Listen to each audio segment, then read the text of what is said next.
Hi, it's Don Southerton, and another episode of Everything Korea Office Chat. Let me go ahead and get a sip of coffee. That works. This week's topic is Similar Brings Us Together, Global Business 221.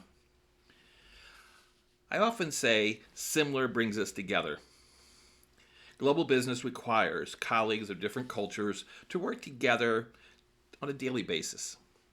Now, how we see each other culturally is often in the differences, like language, or in the similarities, such as shared values like family.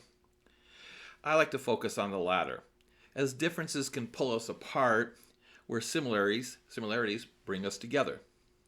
Now, this is particular for Western teams engaged in all ways with Korean operations.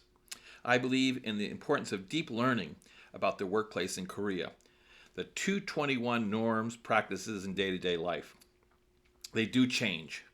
And most often, we can get fixed on what would be maybe tainted by hearsay or altogether by a lack of understanding. This same learning goes for Korean global teams assigned to support operations globally, whether they're in a foreign country or they're in the headquarters in Korea.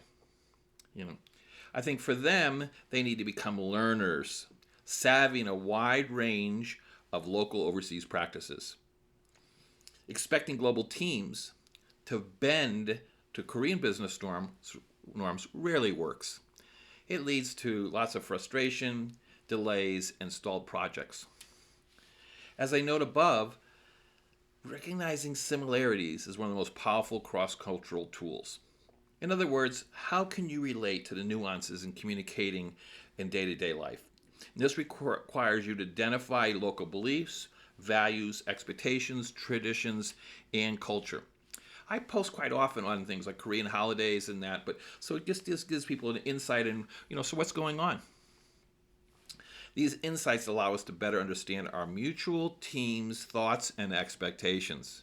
And that expectations are very important. So, some outcomes.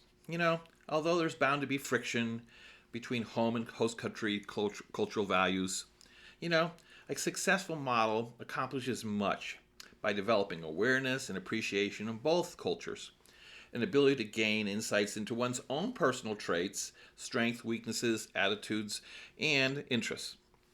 It also helps with realization of shared values, along with the awareness and respect for the cultural differences. So, how can you see applying this to you and your own experiences working with cultural teams? I'd like to know, so please share either in comments or responding back to me. Dealing with a better understanding of Korean issues and challenges or impasses are something I'm very engaged in. So I'm very open to talking to you about this. I look forward to your thoughts, comments, and with no COVID, I'm not traveling or plan traveling soon, so I have set aside time for us to chat. Always private, confidential. Also, feel free to reach out to me through Facebook or LinkedIn messaging, text, or emails, and we can set up a Zoom time. So again, as I sip my coffee one more time, this is Don Southerton and the weekly office chat. Wishing you all the best. Take care.